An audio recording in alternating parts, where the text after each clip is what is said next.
안녕하세요. 사연에 빠지다의 DJ 민영입니다. 오늘도 사연 시작하기 전에 구독과 좋아요 버튼 잊지 마시고요. 그럼 오늘의 사연 함께 시작해 볼게요. 안녕하세요. 저는 나이 70 먹은 할머니입니다. 평소 보던 사연 채널에 글이란 걸 적게 되기까지는 많은 시간이 필요했는데요. 그럼에도 딸의 도움을 받아 한자 한자 적어나가 봅니다. 여러분들의 많은 응원이 필요합니다. 늙은이의 이야기를 끝까지 들어주신다면 정말 감사하겠습니다. 먼저 제가 글을 쓰게 된 건 세상에 있어선 안 될 짐승 같은 놈을 폭로하기 위해서인데요. 이 짐승들은 다름 아닌 저희 딸을 해코지한 산돈댁입니다. 믿기지 않으시겠지만 그런 일이 있었고 저는 이를 너무 늦게 알아채 버렸네요. 제 딸이 사돈에게 당한 일을 이제부터 낱낱이 폭로할 테니 끝까지 들어주세요. 먼저 소중한 제 딸에 대한 이야기를 하자면 우리 둘째 미자는 제가 22살 시어머니에게 심한 시집살이를 당하고 있던 와중 태어난 아이였습니다. 미자는 태어날 때부터 몸이 잘 아픈 아이였는데요. 그래서 그런지 찡얼대기도 하고 우는 것도 잘하는 아이였습니다. 그 시절 저는 미자를 품에 안고 시어머니에게 혼나지 않으려고 애써 계속 달래줘야만 했죠. 제발 울지 마라 하면서요. 저희 시어머니는 저란 존재도 제 배에서 태어난 미자도 굉장히 마뜩찮게 생각하셨습니다. 그래서 조금만 잘못해도 호랑이 같은 언성을 내곤 했습니다. 그 이유는 오롯이 저에게 있었죠. 제가 첫째를 딸, 둘째도 미자, 딸을 낳았기 때문이었습니다. 가문을 이어나가야 할 핏줄을 낳아야 하는데 쓸데없는 기집애만 낳는다고 구박하곤 했습니다. 게다가 시어머니는 양장점을 하셨는데 시아버지가 술을 워낙에 좋아하시는 바람에 홀로 일하는 날이 많았고 가족의 생계를 꾸려나가시는 분이었습니다. 스트레스가 많으셨던 거죠. 그러니 집에 들어와 조금만 살림살이가 흐트러지거나 미자 울음소리가 들려도 버럭 소리를 지르셨어요. 저와 결혼했던 남편이란 사람은 시어머니를 막아줬어야 했음에도 불구하고 시아버지의 기운을 고스란히 물려받아 이런 집안일엔 관여하고 싶지 않다고 했고요. 저는 정말 그런 남편이 많이 미웠습니다.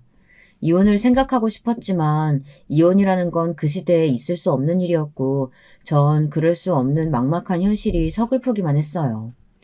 그러던 어느 날엔 시어머니가 집에 돌아와 버럭 성을 내는데 시아버지와 남편은 허허실실 웃으며 술이나 주고받고 있고 문득 제 처지가 너무 초라하게 느껴졌습니다.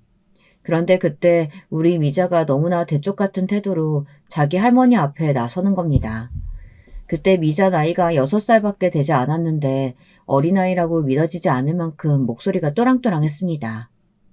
너는 내가 없을 때 집안 살림 똑바로 하라니까. 그것도 여태 안 하고 뭐 했던 거야? 그리고 미자 저개 집에는 왜 이렇게 철고 난리야? 할머니, 우리 엄마 그만 괴롭혀요. 뭐라고? 내가 언제 네 엄마 괴롭혔다고? 매일 엄마 괴롭히고 힘들게 하잖아요. 엄마도 우리 돌보느라 힘들어요. 그러니까 그만해요. 나 엄마 우는 거 싫다고요. 이놈의 기집애가 못하는 말이 없네? 기가 차서. 그간 지금까지 자기 하고 싶은 말이라면 다 했던 시어머니는 미자를 보더니 기가 찬지 실소를 터뜨리곤 아무 말도 못하셨어요. 옆에 있던 남편이나 시아버지 역시 마찬가지로 벙쪄서는 미자를 바라보았습니다. 미자는 그렇게 제 인생의 봄날을 열어준 아이였습니다. 부모에게는 자식이어도 의지하고 싶고 의지가 되는 그런 자식이 있다고 하잖아요. 미자가 딱 그런 애였습니다. 그 후로 시아버지가 중풍을 맞아 쓰러지시고 제가 변을 치우는 굳은 일을 해야 했을 때도 미자는 제 옆에서 힘이 되어주었습니다. 제 언니인 첫째와는 다르게 야무지고 똘똘하게 손을 눌려 대신 변도 받아주고 청소도 도와주곤 했어요. 사실 우리 첫째 딸아이 역시 저의 아픈 손가락이긴 한데요.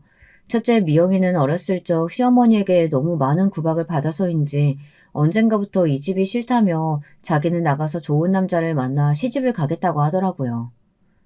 엄마, 말리지 마. 나는 이 집이 싫고 무조건 부잣집 남자 만나 나갈 거야. 나는 계집애라고 맨날 구박받는 것도 지겹고 얼른 탈출하고 싶어. 틈만 나면 제게 이런 말을 하곤 했던 아이였어요. 그러던 이 아이가 정말 20살이 되자마자 동네 떡집 아들과 눈이 맞아 갑자기 제 곁을 떠나겠다고 하더군요. 딸애가 바라는 것만큼의 부자 아들은 아니었지만 동네 떡집 아들 정도면 집에 재산도 좀 있겠다. 저는 허락을 해주었어요. 첫 아이라 시집 보내는 기분이 남다르긴 했지만 마음속으론 저 아이가 저렇게라도 이 집을 탈출해 나가는 것이 좋긴 했습니다. 그때까지도 저는 시댁살이를 하고 있었어요. 시아버지가 돌아가시고 혼자 되신 시어머니를 남편이 굳이 꼭 우리가 모셔야 한다고 주장했기 때문입니다. 이때 저는 처음으로 목소리를 내어 왜 꼭 우리가 그래야 하냐고 차남도 있고 다른 자식들도 있는데 말했지만 남편은 단칼에 잘라버렸습니다. 그러면서 저를 야박한 사람으로 몰아가더군요. 제가 당했던 시집살이의 서름이나 고단했던 점들은 죄다 깔아뭉개면서요. 참 서러웠습니다. 누구에게라도 하소연하고 싶었지만 첫째는 이미 시집가 잘 살고 있고 셋째 아들은 학교 졸업 후 동네 양아치 같은 놈들이랑 어슬렁거리며 사고치고 다니느라 집에 들어오고 있지 않았습니다. 연락을 해도 닿을 길이 없었고요. 셋째 아들은 안타깝게도 시어머니의 사랑을 너무 많이 받고 자라서인지 남을 배려하는 일이나 남의 마음을 헤아리는 일엔 원체 관심이 없었어요. 좋은 성정의 사람이 될 수 있는 아이였는데 시어머니가 대놓고 남녀차별을 하는 탓에 어릴 때부터 제 누나들을 무시하고 이어서 언젠가부터는 저를 무시했죠. 그러니 저도 셋째 아들에겐 별 기대가 없었습니다. 그런데 그런 상황 속에서 우리 둘째 미자가 그러더군요. 엄마, 언젠가 내가 엄마 데리고 나갈게. 엄마, 나랑 서울에서 살자. 뭐? 내가 아는 언니가 미용실 하는데 사람을 구한다네. 내가 다른 건 몰라도 손재주 하나는 좋잖아. 언니 따라 미용일 배우면 어디 가서 굶지 않고 살겠지 싶어. 그때 엄마도 같이 가자. 네가 아는 언니? 응. 엄만 나만 믿고 이건 아무한테도 말하지 말고 있어. 알았지? 미자는 친언니와 몇 번 연락을 하는 것 같더니 어느 날 저에게 떠날 날짜를 조용히 알려주었어요. 물론 이건 비밀이었죠. 집안에 아무도 모르는 비밀이요. 다만 엄마로서 조금 셋째 녀석이 마음에 걸리긴 해서 엄마와 누나가 떠날 거라는 사실을 조용히 일러주었습니다. 사는 게 힘들 땐 찾아오라는 말도 했고요. 하지만 그러던 어느 날 청천벽력 같은 사건이 생기고 말았습니다. 깊은 밤중 미자와 함께 떠나려던 날 어떻게 알았는지 시어머니가 불이 나게 들이닥치신 겁니다.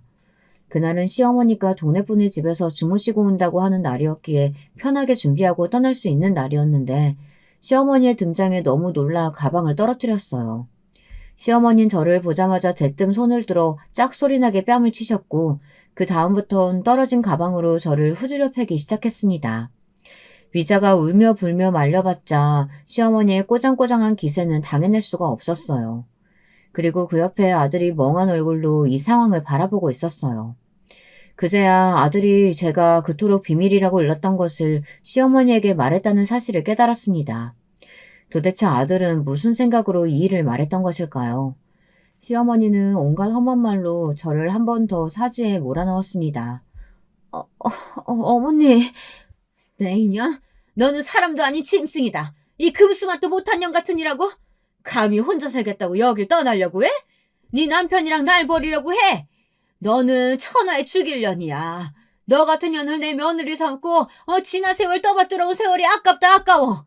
내 짐승이 너를 쫓아냈어야 하는데 달랑 아들 하나 넣어놓고 뻔뻔하게 얼굴 들이밀던 네 년 처지가 불쌍해서 참아줬거늘.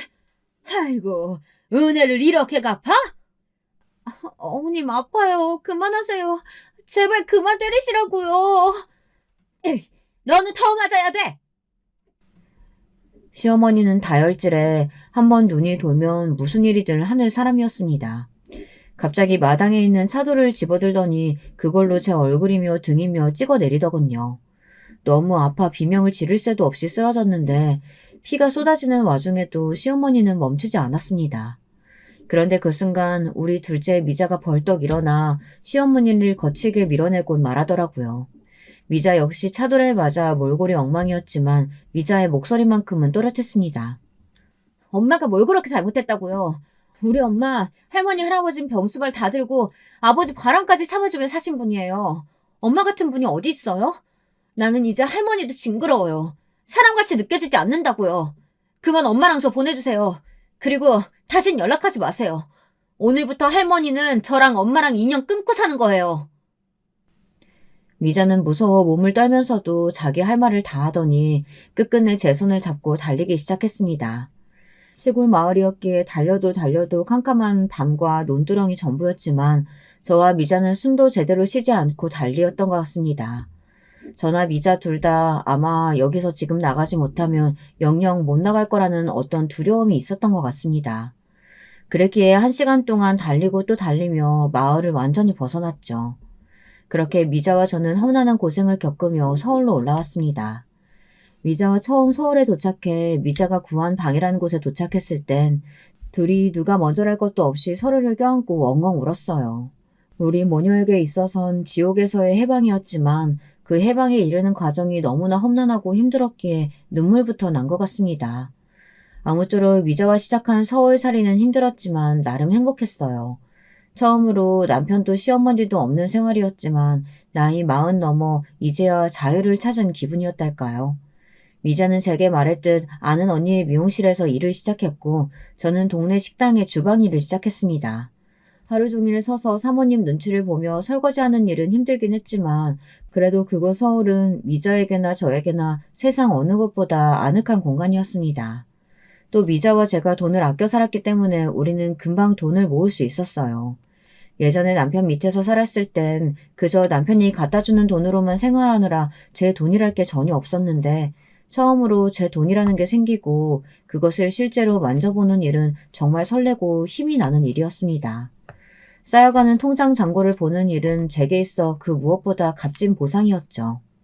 이걸로 우리 미자 결혼할 때 몇 푼이라도 보태줘야겠다 싶은 마음으로 저는 한 푼이라도 모으고자 덜 입고 덜 쓰며 악착같이 일하고 모았습니다. 그걸 지켜보던 옆집 아줌마는 혀를 찰 정도였죠. 아이고, 딸내미 시집 갈 때 뭐 얼마나 해주려고 그렇게 악착같이 살아. 옷도 사 입고 새 물건도 사 쓰고 그러지. 저번에 보니까 의류 수거하면서 옷 가져가던데 자꾸 헌옷만 입는 게 안타까워서 그래. 나이가 아주 많은 것도 아닌데. 아니에요. 저야 이미 좋은 시절 다 간 사람인데요, 뭐. 전 우리 미자만 행복하면 돼요. 그나저나 미자가 좋은 사람 만났으면 좋겠는데. 아주머니 혹시 주변에 괜찮은 청년 없어요? 청년? 글쎄, 있으면 소개시켜줄게. 근데 지금은 생각나는 사람이 없네. 저는 그 무엇보다 미자가 제 언니처럼 돈 많은 남자를 만나 하루라도 빨리 편안하게 살았으면 싶었습니다. 처음엔 첫째 미영이가 그냥 그런저런 집안에 시집갔으니 적당하게만 살았으면 좋겠다 싶었는데 사위인 떡집 아들내미가 가업을 이어가다 사업을 시작했는데 그게 잘 되면서 둘이 재산도 늘려가고 좋은 차도 끌고 다니기 시작하더군요. 그렇게 미영이가 의외로 자기 팔자를 피는 걸 보니 우리 둘째도 그런 남자 만나면 소원이 없을 것 같았습니다. 그런데 제 기도를 하늘이 들어주신 걸까요? 그러다 어느 날 옆집 아주머니가 호들갑을 떨며 차 한 잔을 하자고 하더니 둘째에게 너무 좋은 혼처가 나타났다고 하는 겁니다.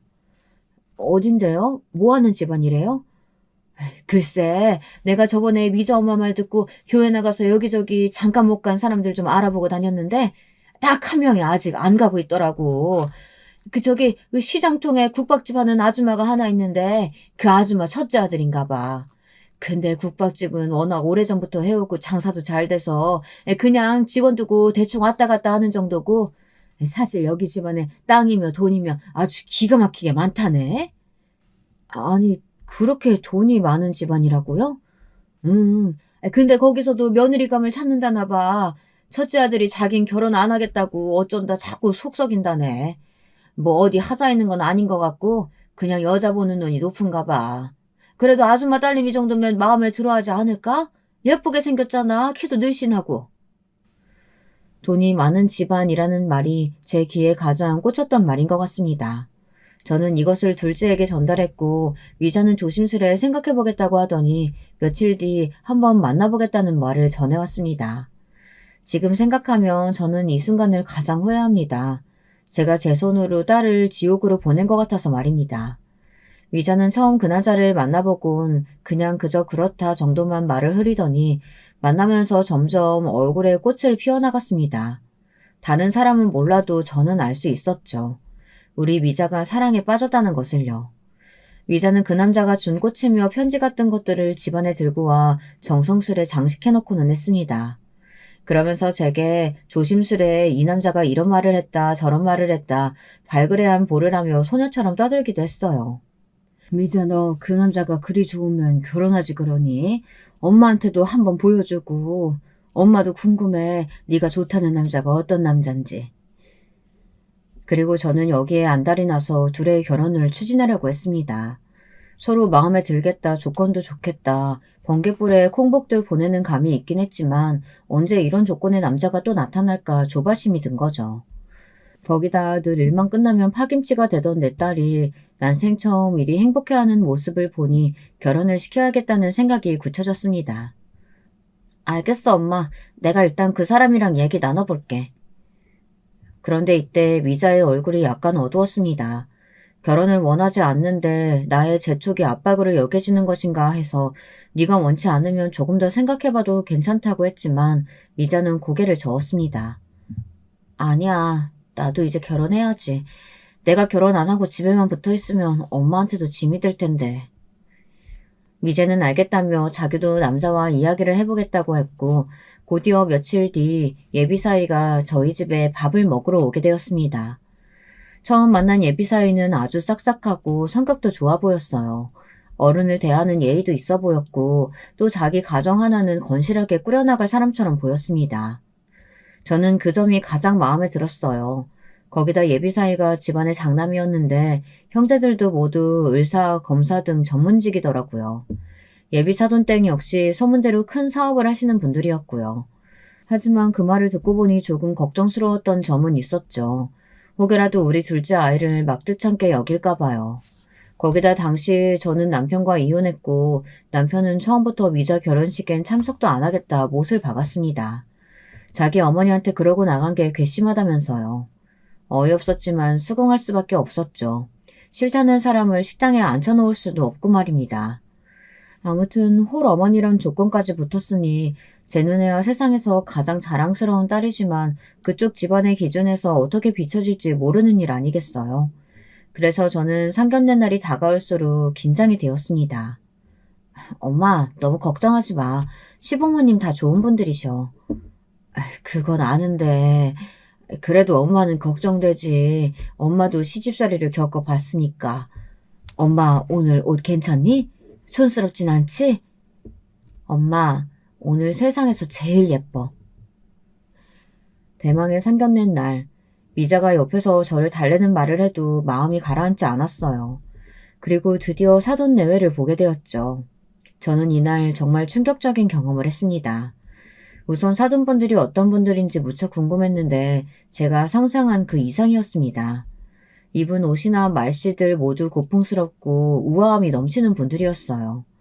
그러다 혼수 이야기가 나왔는데 이때 안사돈의 말이 굉장히 마음에 걸렸습니다. 마치 저희의 처지를 비우는 말이었거든요. 근데 저희 집에서 집을 해갈 테니 혼수는 여자 쪽에서 준비하는 게 맞을 듯 싶은데 어떻게 생각하세요? 네, 괜찮습니다. 정말 괜찮으세요? 혹시나 여력 안 되시면 말씀하셔도 됩니다. 저희도 사는 수준 다 아는데 부담드리고 싶지 않아서요. 사는 수준이요? 그게 무슨 말인지. 제가 오래전부터 딸아이 결혼자금 명목으로 돈을 모아놨어요. 그리 큰 돈은 아니지만 딸아이에게 들은 액수 정도라면 저희가 해갈 수 있을 것 같은데요. 그래요? 예상 외네요. 네, 뭐 그러시다면 저희도 편한 마음으로 받을게요. 그런데 불쾌한 일은 여기서 끝나지 않았어요. 상견례장에서 코스 요리로 소고기가 나왔는데 안 싸더니 이러더군요. 근데 혹시 이런 거 드셔본 적 많으시죠? 네? 저는 소고기를 별로 안 좋아해서요. 고기 종류 자체를 잘 안 먹는 편이에요. 저희 딸애도 그렇고요. 그래요? 비싸서 못 드셨던 건 아니고요? 네? 아니에요. 농담입니다, 농담. 농담이라기엔 정말 기분이 묘해지는 농담이었죠. 거기다 이상하고 기분 나쁜 일이 한 가지 더 있었습니다. 딸아이의 신우가 될 사람도 함께 자리에 있었는데 저와 사돈댁이 말하는 와중에 계속해서 자리를 비우더라고요. 알고 보니 담배를 피우고 오는 거였습니다. 화장실을 가는 줄로만 알고 있었는데 제 옆을 스치면서 알싸한 담배 향이 풍겨져 나오더라고요. 물론 담배 피는 건 이해할 수 있었지만 상견례라는 중요한 자리에서 계속해서 자리를 비우며 담배를 피러 나갔다 오는 건 조금 실례이지 않나 싶었죠. 그래도 모르는 척하고 있었는데 갑자기 이런 말을 하며 산통을 깨더군요. 근데 우리 오빠한테 시집 왔으니까 새언니도 참 복이 많은 것 같아. 안 그래, 엄마? 내가 어디서 보니까 사람마다 다 사주팔자라는 게 있대. 우리 새언니는 팔자가 진짜 좋은 거지.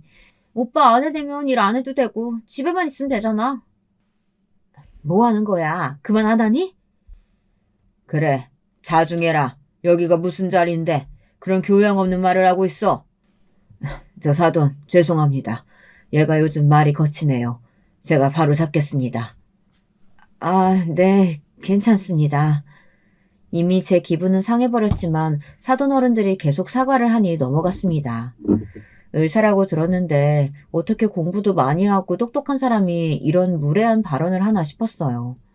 솔직히 제 딸도 미용실에서 정말 열심히 일하고 나름대로 손님들의 신뢰도 받으며 살아온 아이인데 왜 저런 말을 들어야 하죠? 딸아이의 상처도 상처지만 너무 화가 나더군요. 나중에 상견례장을 나오면서도 정말 복잡한 기분이 되었습니다. 저기 네 신우란 사람 보통 내기인가 아닌 것 같은데 왜 그런 거니? 엄마 아까 정말 너무 놀랐다. 아니 을사식이나 되는 사람이 저런다니. 원래 좀 성격이 모난 데가 있어. 나도 윤기 씨한테 들은 건데 어렸을 때부터 자기 주장이 강하고 눈치가 없어서 할 말 못할 말을 안 가리고 했대. 그래도 엄마 다행인 건 1년 후에 미국 가서 살 거래. 남편이 미국 사람이라. 지금도 한국이랑 왔다 갔다 한다고 해. 그러니까 그때까지만 참으면 돼. 그러니? 그래도 그렇지. 엄마는 아까 기분 많이 나빴어. 아휴, 상견례장에서도 그러는데 너랑 둘이 있을 땐 얼마나 그러겠어. 원래 시집살이가 제일로 힘들다잖아. 그래도 엄마 나는 씩씩하게 잘해나갈 수 있어. 그러니까 나 믿고 맡겨줘. 내가 시댁 사람들 다 휘어잡을 수 있다니까? 엄마도 알잖아. 우리 집안에서 나만 할머니한테 할 말 못할 말 다 하고 산 거. 덕분에 할머니 구박 엄청 받긴 했지만. 그러니까 너무 걱정하지 마. 모르겠다, 엄마는. 결혼식이 진행되기 전까지는 정말 내 딸을 그런 시누이가 있는 곳에 시집을 보내야 하나 고민이 많이 들었습니다. 저도 시집살이를 당한 입장에서 어쩔 수 없이 그런 생각이 들더라고요. 하지만 나중에 사위가 저를 따로 찾아와 무릎까지 꿇으며 대신 사과를 했습니다. 장모님, 정말 죄송합니다. 제 동생이 너무 큰 실례를 범한 것 같습니다. 제가 잘 단도리 했어야 되는데 미처 그러지 못한 것 같습니다. 기분 상하셨다면 정말 죄송해요. 아니야. 솔직히 나도 감정이 상하긴 했지만 자네가 잘못한 일도 아니지 않나. 이제와 결혼을 물을 수도 없고 일단 사과 받은 걸로 할 테니까 자네가 대신 잘 중재해주게. 우리 딸 고생하지 않게. 내가 부탁할게. 네, 꼭 그럴게요, 장모님. 이날 일단 사위가 저를 안심시키는 말을 믿고 넘어갔습니다. 사위는 딸이 시집살이 하지 않도록 반드시 자신이 중재하겠다고 했고 저도 사위만 믿겠다고 말했습니다. 딸아이가 신혼여행을 갔다 와 이제는 진짜 사위가 된 듬직한 사위와 집에 들러 제게 선물이며 이것저것 주고 갔을 때는 정말 우리 딸이 좋은 곳에 시집 갔구나 하는 생각도 들었고요. 다른 건 몰라도 사위는 제게 정말 잘해줬습니다. 결혼 전 제게 첫 인사를 왔던 날부터 제게 장모님 장모님 하며 깍듯하게 굴고 집에 뭐가 부족한 것 같다 싶으면 센스 있게 필요한 물건들을 사오곤 했어요.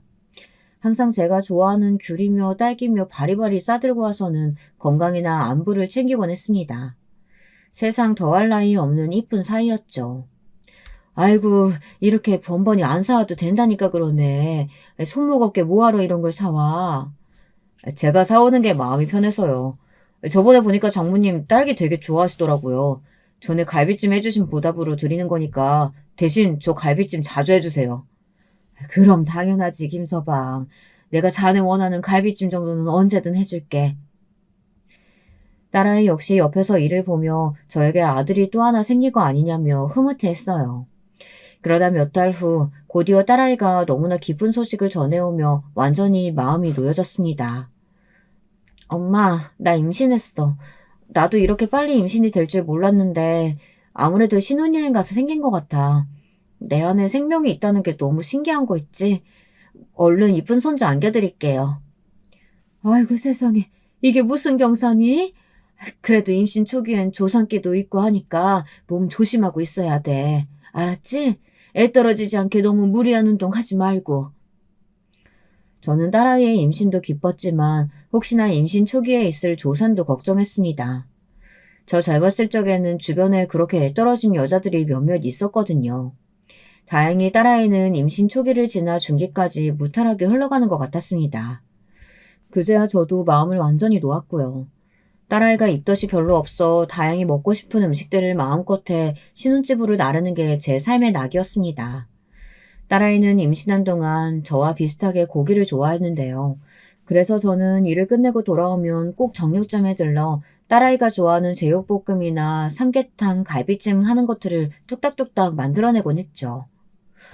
엄마, 나 엄마가 해주는 음식들 먹으니까 너무 살 것 같아. 왜? 김서방이 뭐 안 사줘?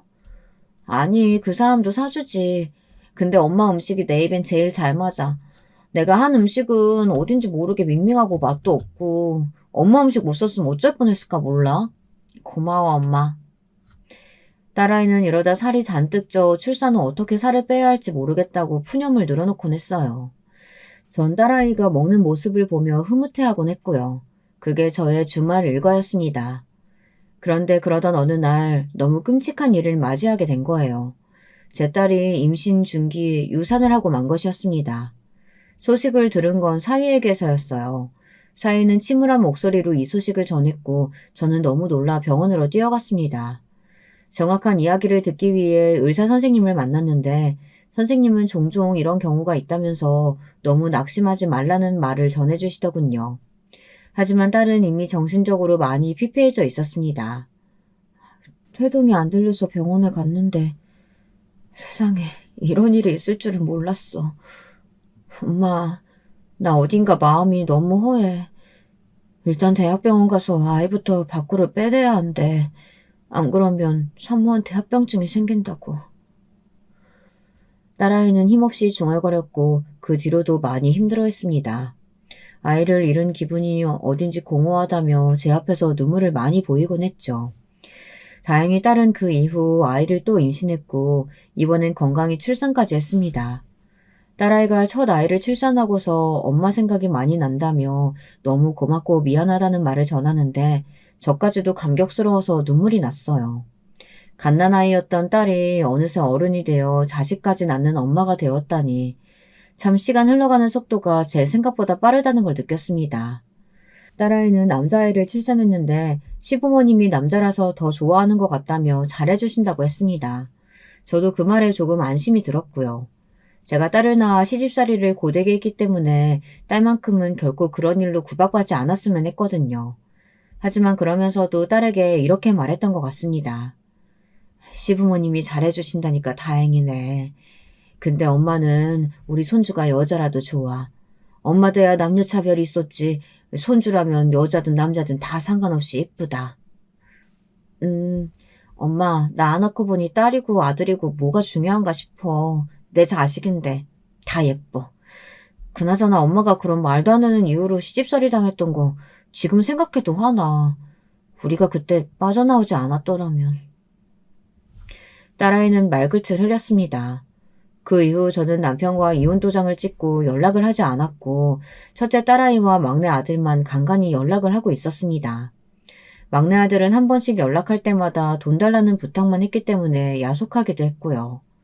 그럼에도 어찌되었건 제가 가장 사랑하는 우리 딸 미자가 행복해하는 모습을 보면 제 시름도 걱정도 사라지는 듯 했습니다. 그러던 어느 날 정말 충격적인 경험을 하고야 말았습니다. 제 모든 예상을 뒤엎는 경험이었어요. 제가 반찬을 만들어 딸네 집으로 향하는 길이었는데 사위의 모습이 보이더군요. 기쁜 마음에 사위를 부를까 하다 일단 손을 흔들었는데 저를 보지 못했기에 가까이 다가갔습니다. 그런데 혼자가 아니더군요. 젊은 여자의 목소리가 들렸어요. 오빠, 와이프한테 안 들어가 봐도 돼? 오늘 외박한다고 했어. 오늘 우리 둘이야. 진짜? 웬일이야? 역시 우리 오빠 박력 터진다니까? 너랑 있으려고 그런 거지. 오늘 어디 갈까? 전에 갔던 그 스테이크 집 갈까?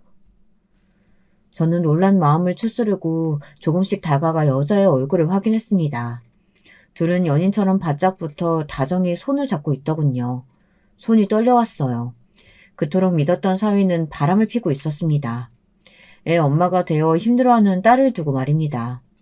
저는 그 자리에서 바로 사위 쪽으로 걸어갔고 사위는 저를 보자마자 흠칫 놀라며 젊은 여자를 옆으로 밀어냈습니다. 장모님, 여기 어떻게 왔긴? 자네, 지금 우리 미자 두고 바람 피는 겐가? 똑바로 말하게. 그게 장모님. 사위는 곧장 제 앞에서 무릎을 꿇으며 장모님이 생각하는 사이 아니다. 이런 식으로 변명을 했습니다. 옆에 있던 젊은 여자는 상황을 지켜보다 도망을 가버렸고요. 내가 생각한 사이가 아니면 무릎은 왜 꿇어? 지금 장난하나 자네? 장모님 있잖아요. 제가 사실은 요즘 집사람과 사이가 안 좋았는데 저 여자가 꼬리치는 바람에 그만 넘어간 겁니다. 정말 생각하신 그런 거 아니에요. 머릿속으론 저도 이 상황을 어떻게 해야 할지 혼란스러웠어요. 사위가 말하는 걸 보니 둘째 딸은 사위의 바람을 전혀 눈치채지 못한 것 같았고요. 일단은 계속 길거리에 서 있을 수 없어 커피숍으로 들어갔는데 사위는 제 눈치를 한번 쓱 보더니 기어들어가는 목소리로 말하더군요. 저 집사람한테는 비밀로 해주시면 안 될까요? 집사람은 모릅니다. 다신 그러지 않겠습니다, 장모님. 정말입니다. 저는 사위가 어디서 어떻게 여자를 만났던 간에 다시는 이런 일이 있어서는 안 된다고 했고 나름대로 물샘 바가지를 틀어막기 위해 노력했죠. 허나 영원히 지켜질 비밀은 세상에 없다고 하죠. 딸아이가 저에게 전화 온 건 그로부터 한 달 후였습니다. 제게 애아빠가 바람피는 것 같다고 토로하더군요. 한숨이 절로 나왔습니다. 이 모질한 놈을 어떻게 해야 할지 정말 속이 터질 것 같은 기분에 곧장 딸네 집으로 달려가 한바탕 난리를 떨었습니다. 사위는 똑같은 레파토리였고 딸은 애를 껴안은 채 펑펑 울고 있었어요. 사위의 상간녀는 사위네 회사의 경리였는데 심지어 딸네 집에 인사를 한번 오고 난 후 딸과 친구처럼 지내는 사이였다고 했습니다. 그러니 배신감도 상당했던 거죠. 딸은 사위를 더 이상 믿지 못하겠다며 이혼을 결혼했습니다. 엄마, 나 저 사람이랑 못 살겠어. 한번 바람핀 놈을 어떻게 믿고 살아. 우리 애 생각해서라도 참아보려고 했는데 아니야. 우리 애한테 저런 아빠 만들어주고 싶지 않아. 그런데 참 우스운 것이요. 제가 이날 무조건 딸의 이혼을 지지하고 찬성한 것이 아닌 애매한 태도를 취한 것이었어요. 저도 사위가 개차반이고 딸이 불행할 거란 사실도 알고 있었지만 그 순간 바닥을 기며 앵앵대는 손주가 너무 불쌍한 겁니다. 아빠 없이 자랄 손주가요. 그러니 원하는 대로 해라 라고만 말하고 딸네 집에 나와버렸어요. 딸은 그 이후 이혼을 선택할 것 같았지만 막상 그러지 않았습니다. 슬프게도 저와 같은 이유였습니다. 엄마, 한 번만 봐주기로 했어. 딱 한 번만. 결의가 느껴지는 딸의 말이 얼마나 속상했는지 모릅니다. 둘이 다시 그대로 산다는 소식을 듣고선 얼마나 사위를 야단치고 어르고 달래고 온갖 짓거리를 했는지 모릅니다. 제발 마음 잡고 살아달라고 눈물로 빌기도 했어요. 특히 바깥사돈이 상견례장 때는 워낙에 무뚝뚝해서 어떤 분인지 몰랐지만 나중에 사위가 바람을 폈다는 말을 듣고선 아주 호되게 꾸짖으셨다고 하더군요. 한 번만 더 바람을 피우고 싸돌아다니면 호적에서 파버릴 거라는 말씀까지 하셨다고 해요. 그 말에 사위가 제대로 겁을 먹었고요. 바깥사돈은 제게 따로 전화까지 해 폐를 끼쳐 죄송합니다. 자식 교육을 잘못 시킨 제 탓입니다. 이런 짧은 말씀을 전하기도 하셨습니다. 안사돈께서는 아무런 연락이 없었지만요. 마치 남자라면 다들 한 번쯤 바람피는 게 당연하다는 식의 꼿꼿한 태도였습니다. 기분 나빴지만 그 집에 경우 있는 양반이 한 사람이라도 있다는 것이 다행이다 싶었어요. 다행히 딸내에서 5년간 안 좋은 소식이 들리지 않았고 둘째 손녀까지 출산하여 그럭저럭 잘 살아가는 것 같았습니다. 저는 당시 막내 아들이 사고를 치는 바람에 그 사고를 뒷수습하고 다니느라 정신이 없어 딸내에는 큰 신경을 써주지 못했고요. 다름 아닌 이 녀석이 어디다 돈을 투자했다 그게 잘못되는 바람에 경찰서를 왔다 갔다 해야 했습니다. 그런데 변호사를 선임하는 과정에서 돈이 나가야 했거든요. 아들은 당연히 그 돈을 충당할 여력이 없으니 제가 해주어야 했죠. 노후 자금으로 모으고 있던 돈은 그렇게 자식에게 다 가버리고 말았답니다. 엄마, 미안해. 내가 언젠가 반드시 꼭 성공해서 갚을게. 고마워. 그리고 작은 누나한테도 미안하다고 전해줘. 내가 작은 누나한테 돈 여러 번 빌렸거든. 그리고 이날 저는 몰랐던 사실을 알게 되었습니다. 바로 막내놈이 우리 둘째 미자에게 돈을 여러 번 빌렸다는 사실을요. 그 순간 이놈이 어찌나 얄밉고 밉상스럽던지 가뜩이나 힘들게 살고 있는 딸에게 저 몰래 돈을 빌렸다고 하니 한 대 패주고 싶은 심정이었습니다. 또 미자가 저에게 한 번도 그 부분을 말하지 않았다는 것이 엄마 입장에선 안쓰럽고 그렇더군요. 나중에 미자에게 말하니 미자는 웃으며 말했습니다. 아이, 엄마, 별거 아닌데 뭐. 큰 돈도 아니었어. 동생이 빌려달라는데 그럼 어떻게 외면해. 너무 그러지 마. 내가 빌려주고 싶어서 그런 거니까. 그래도 혹시나 사돈 떼기 하시면. 아니야. 어머님은 아셔도 아무 말 안 하셔. 좋은 분이야. 우리 착한 미자는 그런 식으로 또 무마하더군요. 그런데 그러던 어느 날 충격적인 사건이 일어났습니다. 운명처럼 딸아이 신우란 사람과 안싸돈이 나눈 뒷이야기를 듣게 된 겁니다. 사실 그렇게 만나게 된 것도 어찌 보면 기막힌 우연이라 할 수 있는데요. 그날은 제가 백화점에서 청소하는 일을 구해 일을 하게 된 첫날이었어요. 딸 시집 보내는데 모아두었던 돈을 많이 쓴 터라 저도 노후를 위해 청소하는 일을 구해야 했죠. 딸아이는 자신이 노후를 책임지겠다며 그러지 말라 했지만 어디 그럴 수 있나요? 자식에게 민폐 끼치는 노인이 되고 싶진 않았습니다. 나이도 있겠다. 지인의 소개로 어렵게 구한 자리라 나름 열심히 해야겠다는 각오까지 가지고 출근을 했는데요. 백화점 화장실 휴지통을 비우기 위해 들어갔다가 사돈어른을 만난 겁니다. 처음엔 사돈인지 모르고 있었는데 먼저 저한테 아는 척을 하더군요. 어머, 여기서다 만나네요? 그나저나 어떻게 이런 우연이 다 있죠? 그러게요. 근데 옷 보니까 청소부로 취직하신 거예요? 아이고, 그 나이에 청소부 일까지 어떻게 하시려고 하세요? 나이 먹고 이런 일 하시면 관절 다 나가요. 네, 그래도 일하는 게 재미있어서 하고 있어요. 집에서 쉬면 오히려 몸만 더 쑤시더라고요. 참, 우리 안사도는 마음이 이렇게 넓으시다니까. 나중에 저희 집에 가정부 필요할 때 부를게요. 집이 워낙 넓어서 가정부 두고 사는데도 손이 더 필요할 때가 있거든요. 네? 솔직히 청소부로 마주쳤다는 게 조금은 창피했고 저절로 고개가 수그려졌습니다. 누가 봐도 청소부 옷을 입고 있으니 모를 리 없었고요. 그런데 안사돈은 이 틈을 놓치지 않고 저런 말을 하더군요. 아무리 그래도 사돈에게 자기 집 가정부 일을 해달라니 이게 말이 됩니까? 당황했던 나머지 저도 반문을 하고 말았는데요. 그러자 안사돈은 물론 공짜로 해달라는 건 아니고 돈 드릴게요. 라고 말하더라고요. 그러더니 나중에 또 만나자며 제 할 말만 하고 나가버리더군요. 어이가 없어서 몇 분째 벙쪄 서 있었던 것 같습니다. 그러다 다른 청소부와 교대 시간이 되어 옷을 갈아입고 백화점 밖으로 나가려고 했는데요. 잠깐 화장실에 들려 손이라도 씻고 가려고 화장실 안으로 들어갔는데 익숙한 목소리가 들리는 겁니다. 바로 안사돈과 딸아이 신우 목소리였어요. 엄마, 근데 아까 그분 청소부 옷 입고 마주쳤으니까 진짜 쪽팔렸겠다. 그치? 그럼, 아이고, 나도 아는 체 할까 말까 하다 그래도 했다. 청소부 사돈이라니. 왜 하필 그런 사람이 우리 집안하고 엮인 건지. 아휴, 진짜 싫다, 싫어. 오빠가 그런 여자 데려왔으니 어쩔 수 없지 뭐. 솔직히 엄마가 손보러 간 여자들 중에 하나만 골랐어도 집안 넉넉했을 텐데. 그러게 말이다. 누굴 탓하겠니? 아무튼 다신 마주치고 싶지 않더라. 심지어 옷에서 냄새도 나던데. 여기 백화점 청소부들은 옷도 제대로 안 빠나 봐. 내가 민원이라도 넣어야겠어. 직원 관리를 도대체 어떻게 하는 건지. 그러니까 엄마 오늘 내가 가서 백화점 담당자한테 따질게. 저런 사람이 청소부로 일하면 백화점 매상 확 떨어질걸? 걸어다닐 때마다 냄새나서 손님들 불쾌할 거 아니야. 그리고 저기 뭐야 오빠한테 들었는데 세원이 친정에 돈까지 퍼줬다며? 그 집 막내 아들 사고 쳐서? 그래 내가 열받아 혼났다. 진짜 지지리도 없는 집구석이야. 자식 새끼들까지 다 그 모양이니. 처지가 불쌍해 봐준 거다. 순간 모멸감이 확 치솟아 얼굴이 붉어졌고 도저히 그 자리에 있을 수 없어 도망치듯 나와버렸습니다. 머릿속에선 계속해서 그들의 대화 내용이 맴돌았어요. 저를 능욕하는 말들, 제 직업을 가지고 함부로 찌어대던 말들, 그 모든 말들이 상처가 되었습니다.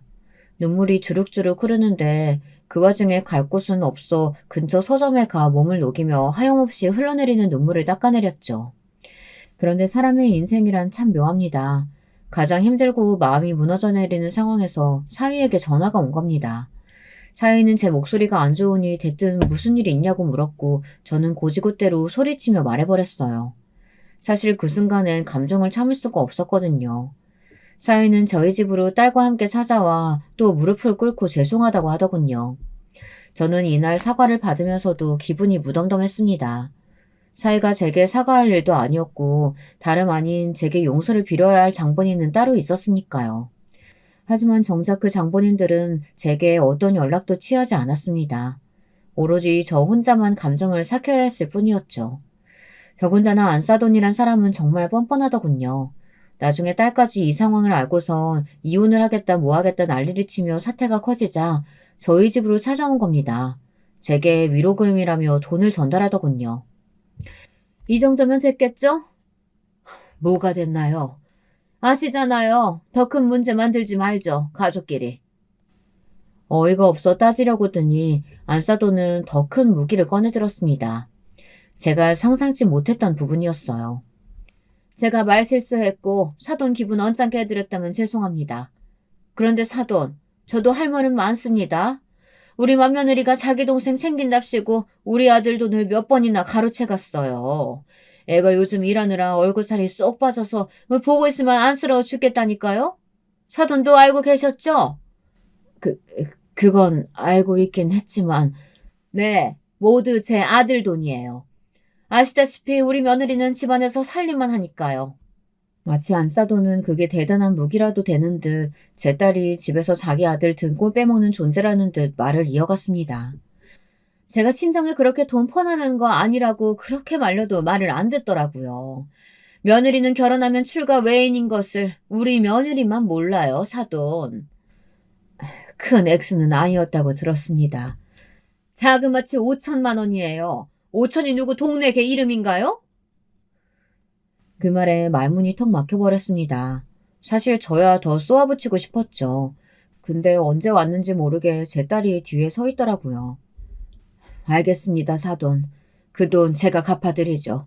그러니 지금은 나가주세요. 위로금도 필요 없습니다. 갚을 거란 기대도 안 해요. 이런 집구석에 어떻게 5천이 있겠어요. 참, 아직도 전 이날을 잊을 수가 없네요. 그런 말을 하고 나가는 안사돈이라는 작자나 제 딸의 무너진 얼굴이나 저의 처량한 모습, 이 모든 것들이 거실 유리창으로 비춰오는데 가슴이 꽉 막힌 듯 했습니다. 그 뒤로 전 둘째 딸과 오랫동안 연락하지 못했습니다. 제가 걸어도 딸 쪽에서 받지를 않았어요. 그런데 사람 일은 참 묘합니다. 이렇게 무너져 있을 때 뜻하지 않은 좋은 우연을 만나게 되니까요. 어느 날 갑자기 아들에게서 전화가 오더군요. 오랜만에 걸려온 아들의 전화라 반갑기보단 어색하고 얼떨떨했습니다. 그래, 무슨 일이냐? 너 혹시 사고라도 친 게야? 엄마, 사고는 무슨, 반가운 소식 전해주려고 전화했지. 반가운 소식은 무슨, 너 이번에도 전처럼 돈 해달라고 전화한 거 아니지? 엄마 돈 없다. 먹고 죽을래도 없어. 엄마, 무슨 그런 말을 해. 나 철들었어. 이번엔 정말 그런 거 아니고 내가 엄마한테 줄 게 있어서 그래. 엄마 집으로 갈 테니까 나 좋아하는 김치찌개 해줘. 아들은 역시나 아들이었습니다. 갑자기 생뚱맞게 저에게 줄 게 있다고 하더니 전화를 툭 끊어버리더라고요. 무슨 일인가 하여 나갔더니 아들은 정말로 두툼한 돈봉투와 함께 통장 하나를 건넸습니다. 눈이 안 좋아 작은 글씨는 잘 보이지 않았지만 액수는 억이 넘어갔습니다. 이게 어떻게 된 일인지 하여 물었더니 아들은 이번에야말로 투자 사업이 성공했고 큰 돈을 벌여들였다고 하더군요. 안정화되기까진 말을 아끼고 있었고요. 누나에게도 보답하고 싶다면서 누나 몫까지 따로 전달해주고 싶은데 누나가 연락이 안 된다고 하더라고요. 그제야 저도 작은 딸내와 연락이 닿은 게 아주 오래전이라는 게 상기되었습니다. 예전엔 어린 손녀딸도 봐주고 곧잘 놀아주었는데 말이죠. 아들을 만나고 난 후 저는 제가 먼저 딸에게 연락했습니다. 그리고 손녀딸을 보고 싶단 핑계로 집으로 오라고 했죠.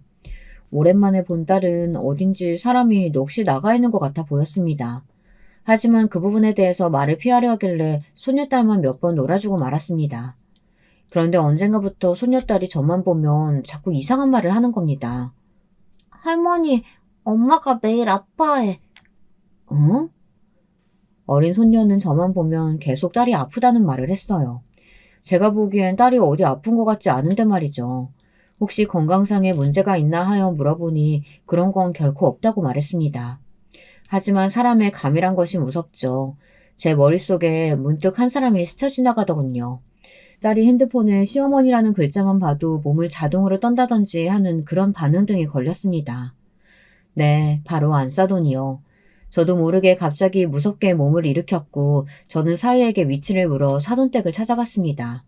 무슨 일인지 모르겠지만 일단 알아는 봐야겠다 싶었어요. 그리고 저는 거기서 보면 안 될 것을 보고 말았죠. 사돈댁의 문을 열자마자 안사돈이 제 딸의 머리채를 잡고 있더군요. 딸애는 비명을 지르며 제발 놔달라고 소리를 치고 있었고요. 그 순간 딸애의 눈물 자국이 눈에 선연히 들어왔습니다. 사돈이란 여잔 가정부가 하는 말도 못 듣고 딸애에게 소리를 버럭버럭 지르고 있었습니다. 야, 이년아, 너는 시녀야. 내 아들 시녀라고. 시녀 주제에 내존할 것이지. 어디서 애 둘 낳았다고 유세 부리고 지랄이야. 야, 너 아직도 내 아들 한 번 바람핀 거 가지고 지랄 떠니? 네가 잘했어. 봐, 내 아들이 그랬겠어? 저는 곧장 달려가 있는 힘껏 내리쳤습니다. 그리고 무슨 일이 일어났는진 기억이 드문드문 납니다. 나이 70에 무슨 힘이 그리 있었겠냐마는 안사도는 제게 뺨을 맞고 그대로 쓰러져 버렸고 저는 딸애를 끌고 나왔습니다. 그러고 나서 모든 절말을 알게 되었어요. 딸애는 지금까지 엄청나게 무수한 가학적인 행위들을 당해왔었습니다. 사위란 놈은 계속해서 바람을 피워댔고 딸아이가 시어머니에게 사위의 그런 행동을 막아달라 하면 저런 식으로 머리채를 잡았다고 합니다. 이 외에도 시어머니는 분수도 모르고 날뛰는 자기가 싫다며 청소부 딸년이란 말을 하며 머리채를 잡았다고 해요. 나중엔 시어머니가 너무 무서워 도망칠 의지도 잃었다고 합니다. 그 말을 듣는데 몸이 부서질 듯 아파오더군요. 제가 겪었던 일, 아니 그보다 더 심한 일을 딸아이가 또 겪고 있는 것이니까요. 저는 바로 딸아이가 지금까지 모아놓았던 증거를 바탕으로 법적 소송을 걸었고 최고의 변호사를 선임했습니다. 막내 아들이 흔쾌히 도와주었고요. 미자야, 엄마는 있잖아. 신이 있다면 반드시 그 못된 짐승 같은 놈들 반드시 벌받게 해줄 거라고 생각해. 정말이야. 엄마, 고마워. 엄마 없었으면 어쩔 뻔했는지. 엄마한테 너무 고맙고 미안해. 정말 다행스럽게도 하늘은 저희 편을 들어주셨습니다. 가학적인 행위를 일삼았던 사도는 법적 처벌을 무겁게 받았고 이혼 소송에서도 위자료를 받았습니다. 물론 딸아이의 정신적 피해 보상이 되기에는 너무나 작은 액수지만요. 요즘은 딸아이의 정신 건강을 위해 막내 아들이 준 돈으로 전원주택을 사서 그곳에 들어가 살고 있습니다. 부디 딸아이가 완쾌하길 바랄 뿐입니다. 또 우리 손주들 역시 마음의 상처를 잘 극복하길 바랍니다.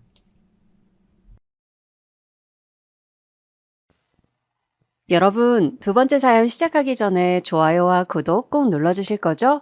그럼 두 번째 사연 바로 시작합니다. 오늘은 어떤 사연자분께서 저희를 그 사연 속으로 빠져들게 해주실까요?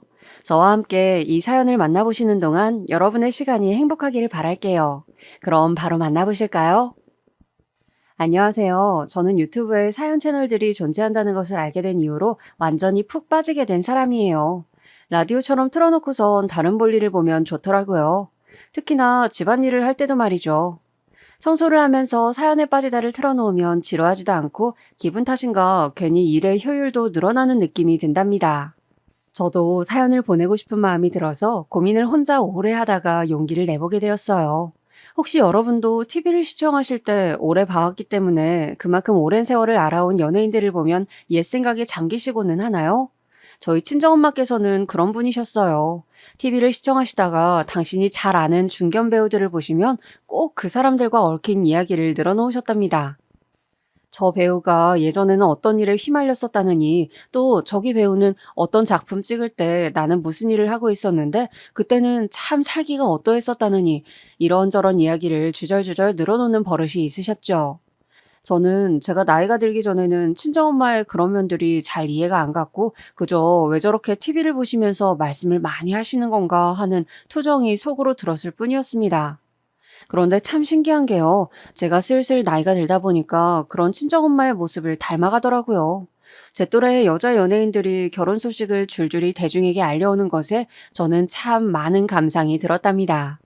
저것들은 20년 전에도 저렇게 생겼었는데 세월이 흘러도 어쩜 거의 똑같구나. 요즘 세상에는 40대 초혼이 정말 아무렇지도 않아졌구나 하는 생각들을 한참 했었네요. 저는 40대 여자입니다. 소위 톱스타 반열에 올라 꽤 오래도록 연예계에서 군림해온 그 여자 연예인들이 가장 어리고 예쁠 때 데뷔하여서 연예계 안에서 첫 꽃을 피우던 시절을 그대로 봐왔던 대중이기도 하죠. 여러분은 혹시 TV 속의 화려한 연예인들을 보면서 본인의 인생을 돌아보진 않으시나요? 저는 거의 그러는 것 같아요. 이런 점도 참 친정엄마를 닮았네요. 저는 사실 저의 결혼 이야기를 중점적으로 적어보고 싶어서 문을 두드리게 되었어요. 지금까지 살면서 저는 여러 지인들을 곁에 두었지만 진짜 백이 저의 속마음을 털어놓을 수 있는 깊은 관계의 친구들은 만들지 못하였습니다. 또한 저의 못나고 구질구질한 면모를 내보이기 싫었기에 그런 것들을 감추면서 살았던 것도 있네요. 그렇기에 저의 이야기를 자세히 아는 사람이란 전무하다고 할 수 있는데 지금 사연에 빠지다를 통해서 꺼내 보이는 거예요. 제가 기억하는 저의 어린 시절 집안은 참 가난하였습니다. 저는 사남매 중에서 둘째로 태어났어요. 집이 가난하다고 해도 그런 와중에 자식이 많다고 해도 서로 아웅다웅하면서 그 안에서 정겹게 살아가는 집들이 분명히 꽤 존재하잖아요. 그래서 부자라도 그런 화목은 돈으로 살 수 없다고들 말을 하는 것이고요.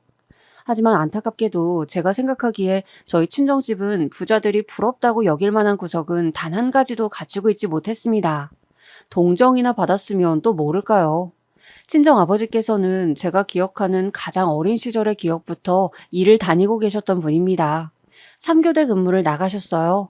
공장 일이었지만 그래도 그것도 번듯한 규모의 회사라고 열심히 다니셨습니다. 3교대가 어떤 건지는 다들 아시죠? 저희 친정아버지께서는 어느 날은 아침 7시에 출근해서 한낮에 귀가하셨고 어느 날은 점심 드시고 출근을 하셨으며 또 어느 날 밤은 10시에 출근을 하셨습니다. 친정엄마께서 이 3교대를 두고 저한테 말씀하시기를 봄, 여름, 가을, 겨울 할 것 없이 밤 10시면 세상이 무조건 깜깜해. 그런 때에 집을 나서서 일을 가야 한다는 게 그게 얼마나 서럽고 눈물 나는 일이었니. 이렇게 표현을 해주셨어요. 저는 친정엄마의 그 서럽다는 표현이 제 가슴 속에 날아와 박혔답니다.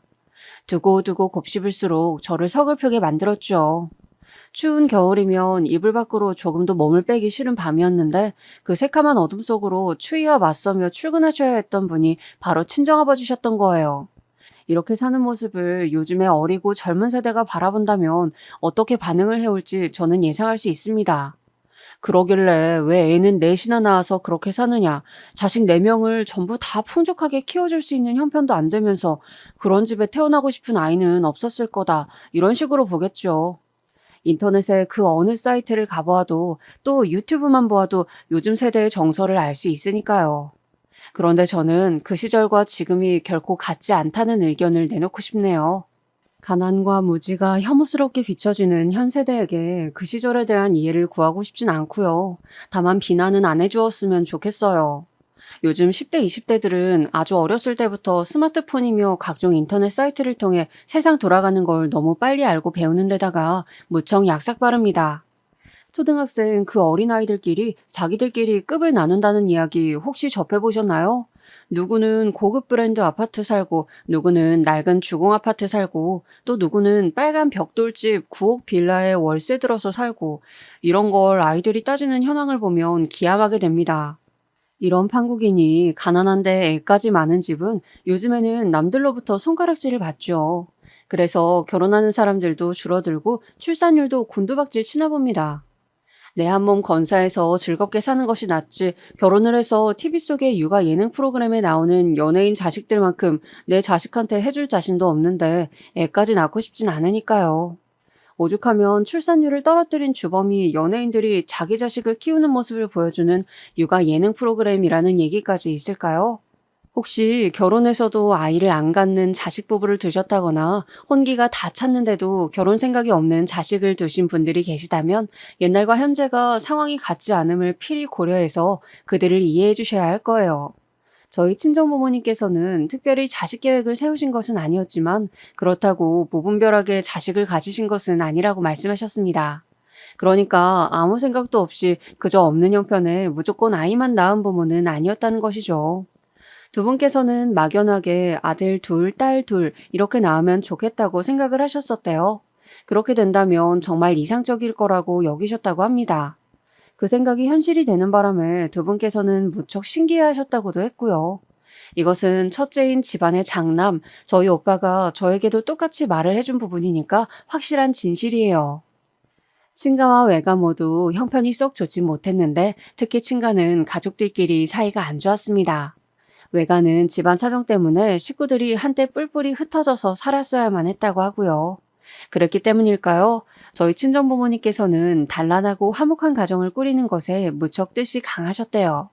서로를 닮은 자식들을 낳아서 사랑으로 보듬어주고 잘 키워주고 싶다는 열망이 크셨던 것입니다. 첫째 아들, 둘째 딸, 셋째 딸, 넷째 아들 이렇게 4남매가 태어났습니다. 친정아버지께서는 저희 남매들을 위해 한파주의보가 내려 세상이 꽁꽁 얼었던 겨울에도 그 늦은 밤에 어둠과 추위를 가르며 출근을 하셨어요. 친정엄마께서는 저희 남매들을 키우시면서 동네 아주머니 두 분과 부업 일을 하셨고요. 저희 친정 집안은 그런 집이었습니다. 이렇게 하루하루 열심히 살다 보면 반드시 쥐구멍에 벼뜰 날이 올 거야. 조금만 더 이를 악물고 버티면 더 좋은 환경에서 살 수 있을 거란다. 친정엄마께서 저희 남매들에게 해주셨던 그 말씀을 저는 믿었습니다. 그렇게 될 것을 의심하지 않았더랬죠. 아주 어렸을 때라 기억이 너무 흐릿하지만 제가 6살 때까지 살던 집은 단칸방이었는데 7살 때 이사를 갔습니다. 집에 방이 따로 2개가 있다는 것만으로도 너무 행복했어요. 6식구가 살기엔 그 집도 좁은 집이었으나 단칸방을 벗어났다는 것 자체가 그때는 즐거웠었거든요. 그 변화를 기억하기에 저는 친정엄마의 말씀을 믿을 수 있었고 기대에 부풀 수 있었습니다. 부모님 말씀 잘 듣고 공부 열심히 하고 그러면 앞으로 더 우리 집이 잘 살 수 있겠지? 미래의 부모님 집은 부자가 되어 있을 거고 나는 엄청 멋진 사회인이 되어 있을 거야. 어렸던 저는 달콤한 꿈에 취해 있었습니다. 떡볶이 한 컵도 100원짜리 불량식품 과자 한 봉지도 소중하고 맛있게 먹었던 그때를 지나며 더 나은 미래를 그렸습니다. 그러나 하늘은 무심하였습니다. 바로 제 아래 동생인 저희 집 셋째, 제 여동생이 갑자기 아프기 시작하였어요. 어렸을 때라 무지하였기에 그 시작점이 언제였는지조차 저는 정확히 몰랐습니다. 병명은 백혈병으로 드러났는데 이것도 좀 늦게 밝혀졌던 것으로 기억을 해요. 늦게 알아냈던 것이 화근이 되었는지 아닌지까지는 모르겠습니다.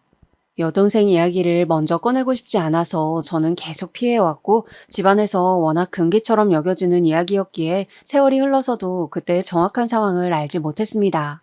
그때 여동생은 백혈병으로 드러나서 투병 생활을 하셨고 친정엄마께서 그 곁에 붙어서 매달리셨습니다. 친정아버지께서 벌어오셨던 돈은 족족 모두 병원비로 나갔고요.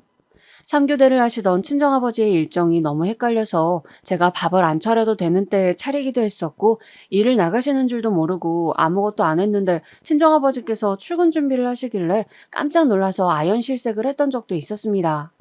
지금 돌아보면 우습고도 가슴 아픈 추억이네요. 어린 집안의 막내, 남동생을 오롯이 챙겨야 하는 것도 저의 몫이었죠. 저는 그저 친정엄마께서 여동생의 손을 잡고 집으로 돌아오시기만을 기다리면서 묵묵히 감내했던 것 같습니다.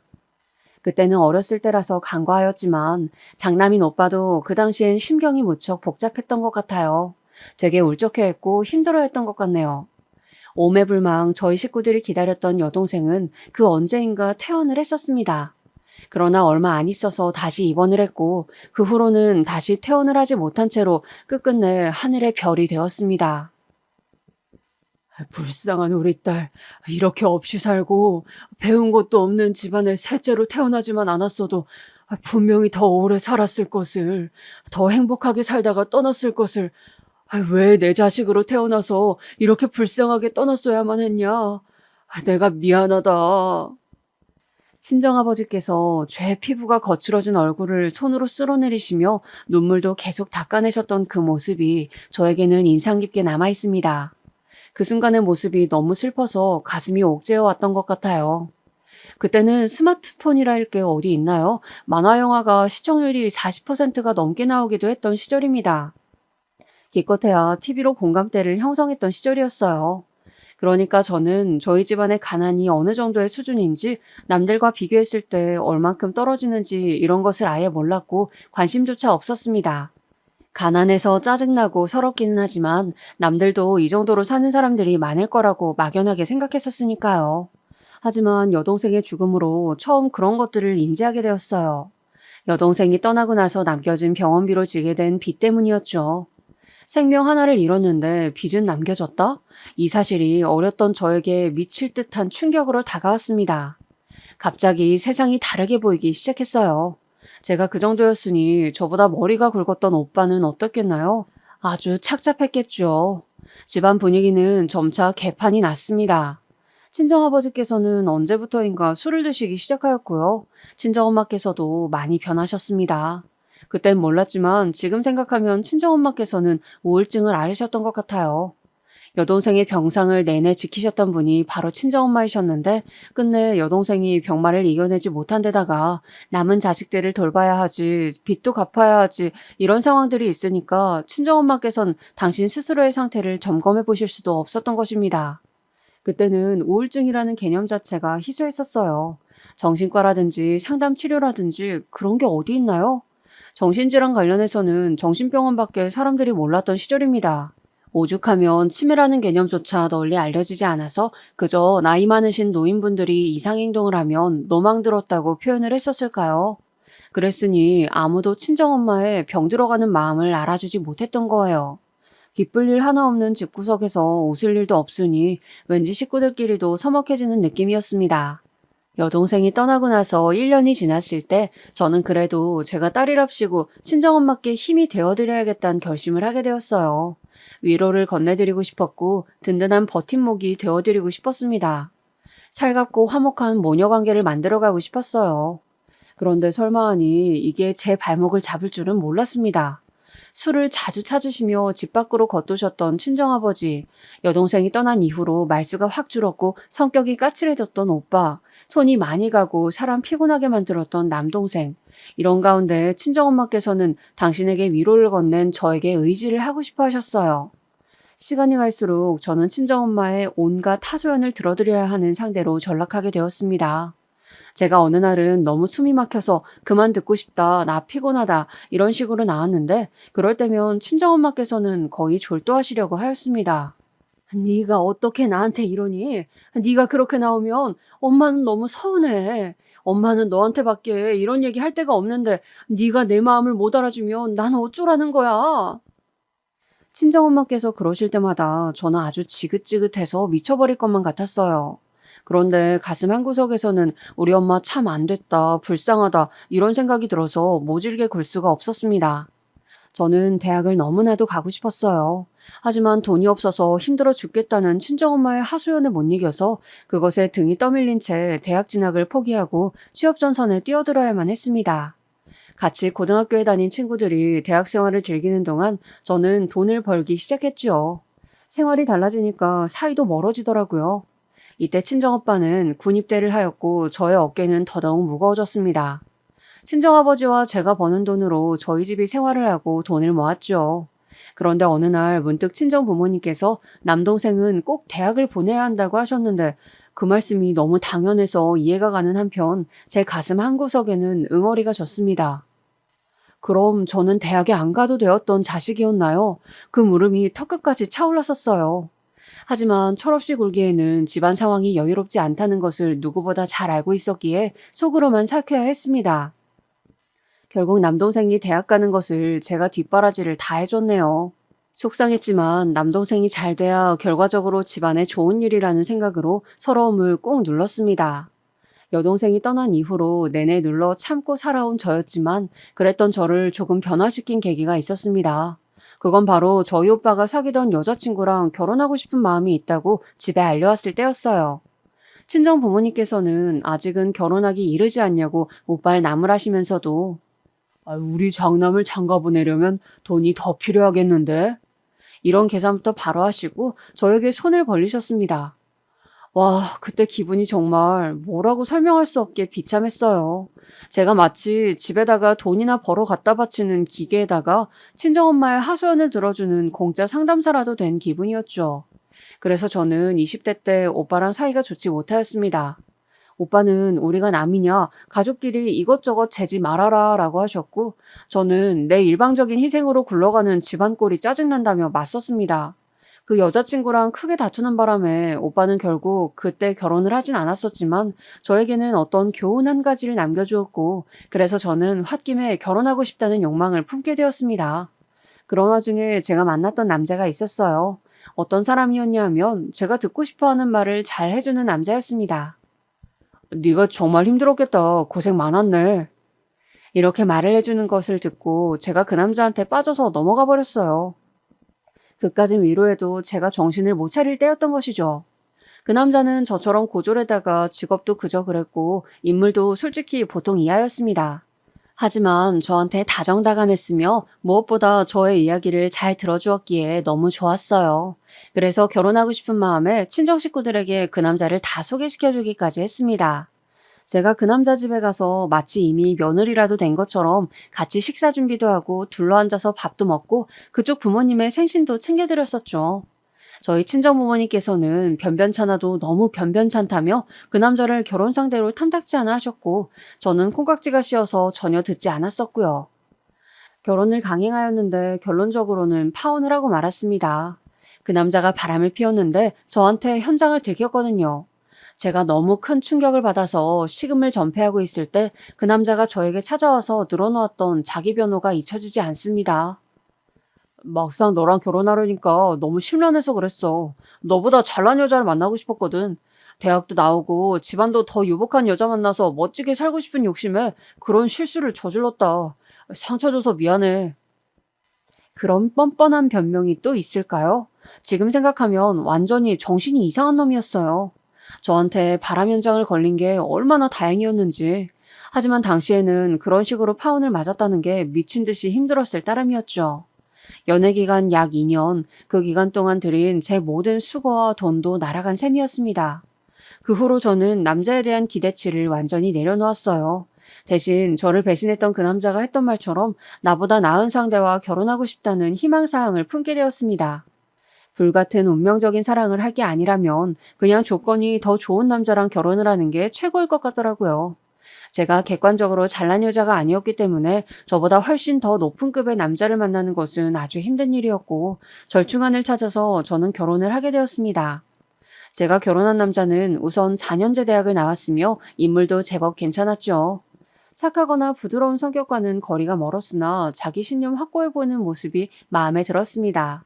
남편은 제가 생활력이 강하고 수더분해 보인다면서 결혼 상대로는 최고라고 생각을 했다더군요. 저희 두 사람끼리는 이해관계가 맞아떨어졌는데 문제는 시댁에 있었습니다.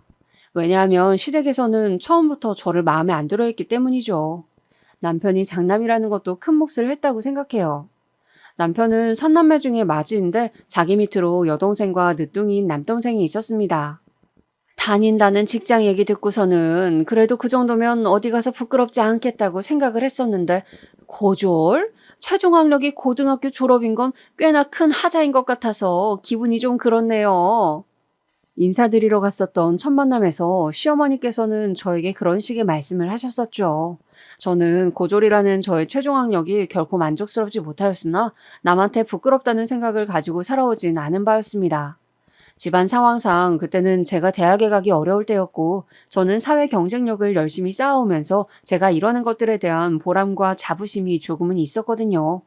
직장에서도 제가 고졸이랍시고 불합리한 대우를 딱히 받은 것도 없었고요. 그랬기에 시어머니의 반응은 저로선 너무 의외였으며 당황스러웠습니다. 우리 아들은 멀쩡한 대학 나왔고 우리 딸은 곧 박사 학위 딸 사람인데 아이고 차이가 나도 너무 나서 민망해 죽겠네. 우리 집에 고졸이 며느리로 들어온다니 본인이 적응이나 잘할 수 있겠어요?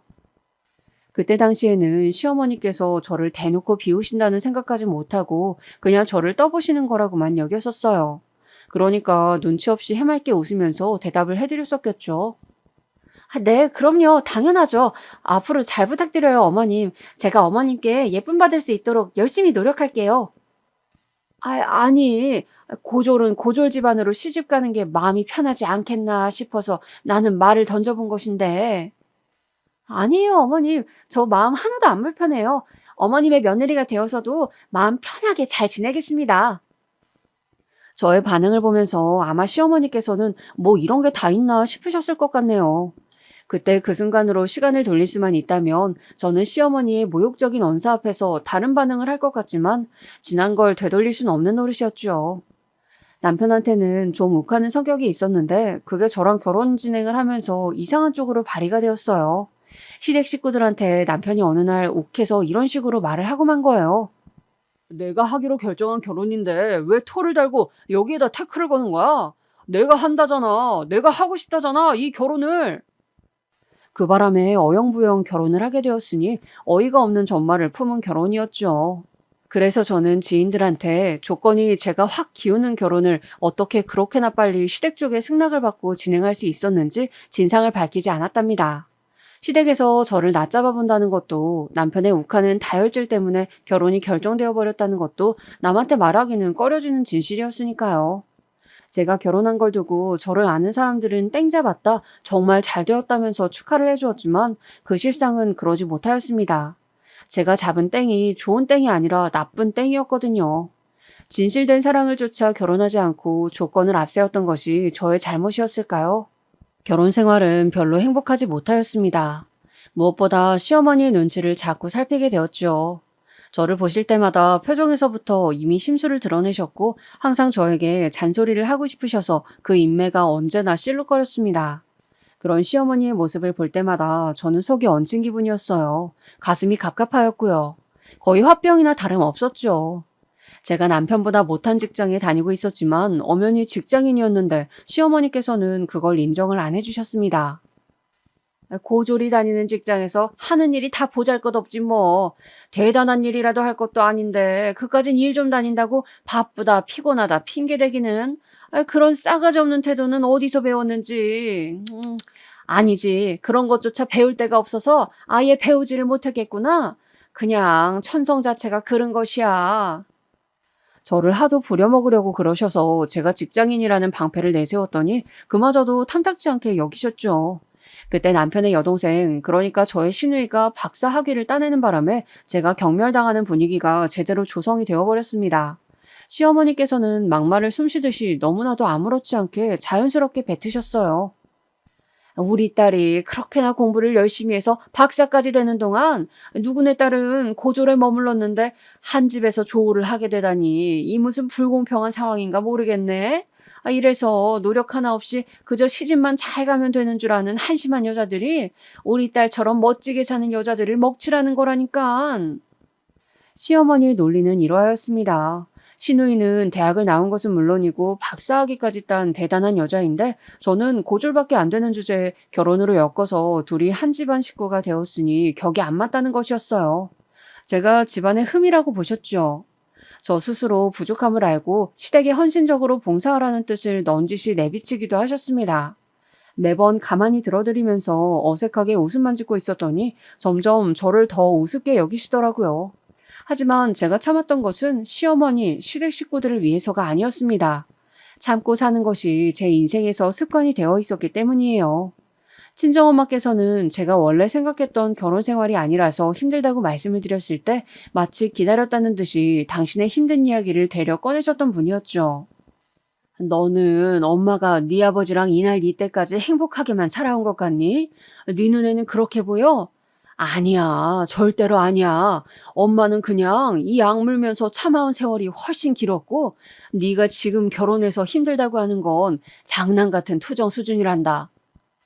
친정엄마께서 저의 고민을 아무것도 아닌 것으로 치부하시는 순간 왠지 자포자기가 되었습니다. 저는 제가 희생하는 역할에 놓이는 것에 익숙하기도 하였고 막말로 이혼이라도 해서 이혼녀가 되면 어쩔 거냐는 가정에 부딪힐 때마다 겁이 났었어요. 이혼해도 뾰족한 수가 없다는 생각을 하면서 그냥 인내하였습니다. 하지만 저도 사람인지라 시어머니께서 저를 우습고 하찮게 여기시는 것에 늘 아무렇지 않을 수는 없었죠. 하루는 시어머니께서 저한테 이러시더군요. 우리 딸이 얼마나 잘났는지 알고 나서 너는 아무렇지도 않디? 같은 여자인데 어쩜 이렇게 다를까? 분명히 여자라는 핑계를 대고 안 해온 일들이 많았겠지. 사람이 이렇게나 발전이 떨어져서야. 그때 마늘을 까고 있었는데 하마터면 순간적으로 열이 받아서 깐 마늘 바가지를 시어머니의 면상에 엎을 뻔하였습니다. 여자라는 핑계? 정말 어이가 없었네요. 저도 누가 공부를 더 시켜주었다면 당연히 했었겠죠. 여자라는 것을 앞세워서 뭔가를 안 해본 적은 인생에서 없었고 오히려 손해를 봤으면 봤던 인생이었습니다. 시어머니께서 자꾸 저를 이상한 논리로 비웃으시는 게 짜증이 났지만 당시에는 앞에서 크게 못 따졌어요. 대신에 자려고 밤에 누우면 그때 그렇게 받아칠 걸 이런 후회가 자주 들고는 했습니다. 시누이는 어렸을 적에 2차례 크게 아팠었대요. 그래서인지 시부모님께서 더욱 애지중지하는 자식이었으며 아무래도 딸이다 보니까 아들보다는 섬세하게 상대를 해주신 것 같더라고요. 저도 원래 그 사정을 몰랐다가 시누이가 옛날에 아팠었다는 것을 알게 되고부터는 잘해주고자 했었어요. 왜냐하면 어린 나이에 세상을 떠나야 했던 제 여동생이 떠올랐기 때문이죠. 여동생이 떠나지만 않았다면 친정아버지께서 술을 가까이 하게 되지도 않았을 것이고 친정엄마께서 우울증에 걸리지도 않으셨을 것이고 오빠의 성격이 바뀌어버리지도 않았을 것이고 남동생도 화목한 가정의 모습만 보면서 자랐을 것이라는 그 희망 고문과도 같은 슬픈 가정을 저는 아주 오래도록 해왔습니다. 그랬던 저였기에 시누이가 괜스레 애틋하기도 하였어요. 제가 시누이보단 언니이기도 하니까 더 잘해줘야겠다는 생각이었고요. 그런데 그것은 결국에 저의 잘못된 판단이었습니다. 호의가 계속되면 권리인 줄 안다는 그 영화 속 명대사처럼 제가 잘해줘봤자 시누이는 점점 더 저를 호구 취급하더라고요. 그리고 슬슬 태도가 점차 건방져졌어요. 제가 무슨 말을 걸거나 부탁을 하면 꼭 대답하는 말투가 건성이었습니다. 마지못해 네네 하는 느낌 뭔지 아시죠? 꼭 그렇게 구니까 대놓고 지적하자니 제가 속이 좁은 사람이 되는 것만 같아서 그냥 두었네요. 매일 보고 사는 것도 아니니까 그러려니 하다가 저는 시어머니의 언행에서 한 가지 특징을 잡아냈습니다. 시어머니께서는 저를 낮잡아 보고 싶으셔서 일부러 제 앞에서만 자꾸 고조를 들먹이셨고 시누이가 박사라는 것을 강조하셨어요. 저 없는 자리에서 안 그러신다는 것을 알게 된 이후로는 시어머니가 달리 보이더군요. 처음에는 그래, 얼마나 자기 딸의 잘남을 자랑하고 싶으시면 저러실까. 그런데 매번 자랑하실 때도 마땅치 않으니까 나한테 그러시는구나. 내가 그냥 들어드리자. 이런 식으로 견디고 넘겼는데 제가 또 바보에다가 호구였던 것이죠. 제가 저를 향한 시어머니의 태도 때문에 너무 스트레스 받는다고 남편한테 자주 말을 했었습니다. 힘들고 짜증나고 서럽다는 심정을 토로했었는데요. 초반에는 대충 들어주는 신용이라도 했던 남편이 어느 날은 저한테 확 신경질을 내더군요. 그래서 나보고 뭐 어쩌라고. 맨날 징징거리고 우는 소리밖에 못하네. 너는 네 앞가림도 혼자서 못하냐? 우리 엄마한테 앞으로 제대로 교육받고 정신 좀 바짝 차려라. 아무리 그래도 말을 저렇게까지 할 필요가 있었을까요? 저는 남편한테 서운하다 못해서 마음이 차갑게 식는 기분을 느꼈습니다. 그리고 더 이상 남편에게 저의 속마음을 이야기하지 않게 되었어요. 왜냐하면 제가 친정엄마로부터 각종 하소연을 들어줘야 했던 지난 세월이 자꾸만 떠올랐었거든요. 제가 다름 아닌 친정엄마의 그런 모습을 닮아서 다른 사람에게 감정적인 하소연을 하게 된 것만 같아서 싫었습니다. 별다른 일 없이 늘 똑같이 굴러가는 지루한 직장, 남편하고 둘이 있는 것보단 혼자 있는 게 마음 편한 신혼집, 그리고 제 가슴을 답답하게 죄어오는 시대까지 저를 온통 우울하게 만드는 환경뿐이었어요. 그런 와중에 시어머니께서는 제 점심시간에 맞춰 전화까지 해가시면서 시누이 자랑을 늘어놓으셨습니다. 무슨 얘기인가 했더니만 시누이가 저보다 월급을 훨씬 더 많이 받는다면서 역시 고조라고 박사는 하늘과 땅 차이라고 하시더군요. 너무 짜증나서 한 귀로 듣고 흘려버리고 말았는데 어느 날 제가 정말 우연히 시누이의 비밀을 알게 되었어요. 그 시작은 신우이가 투잡을 한다는 걸 알게 되면서부터였습니다. 종이책 말고 컴퓨터나 휴대폰으로 보는 전자책 뭔지 아시죠? 그렇게 볼 수 있는 웹소설을 신우이가 쓰고 있었어요. 제가 그걸 알아내려고 알아냈었던 게 아니라 제가 고군분투하면서 갈비찜 양념을 혼자 만드는 동안 신우이가 슬그머니 거실로 TV를 보러 자리를 뜨면서 남겨놓고 간 휴대폰 화면을 언뜻 봐버린 것이 계기였습니다.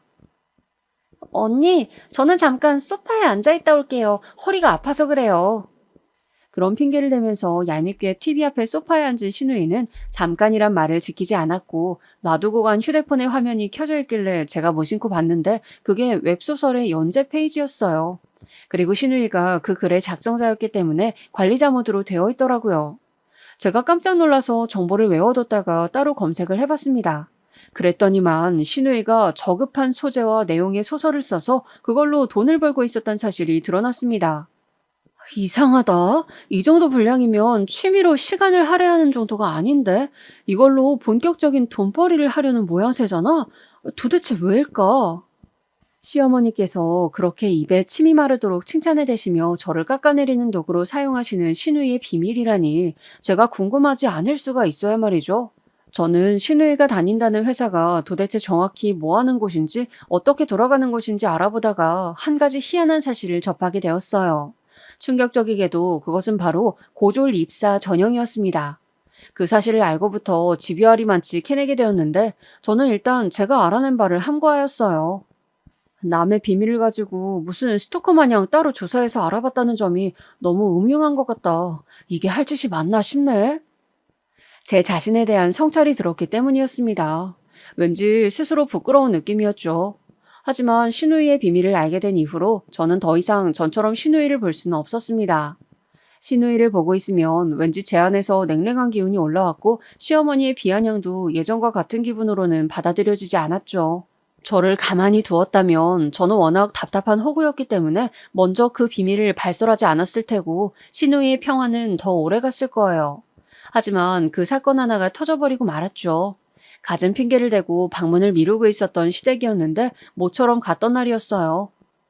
식사 준비 다 해놨다고 와서 저녁 먹자고 시부모님께서 분명히 그러셔서 갔건만 준비가 거의 안 되어 있더라고요.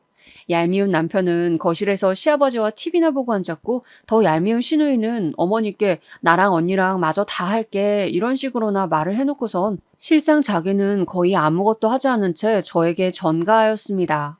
저한테 언니는 진짜 음식 간 맞추시는 거 잘하시네요 라면서 자꾸 제가 다 하도록 부추겼는데 결혼 직후에나 그런 수법이 통하였지 이제는 그 시커먼 속내가 다 보였습니다. 어이가 없어서 실소가 지어지더라고요. 그래도 그냥 대충 상황을 마무리하고 식사까지 마쳤어요. 그때 시어머니의 사촌 여동생 되는 분으로부터 과일을 들고 방문하겠다는 연락이 왔습니다.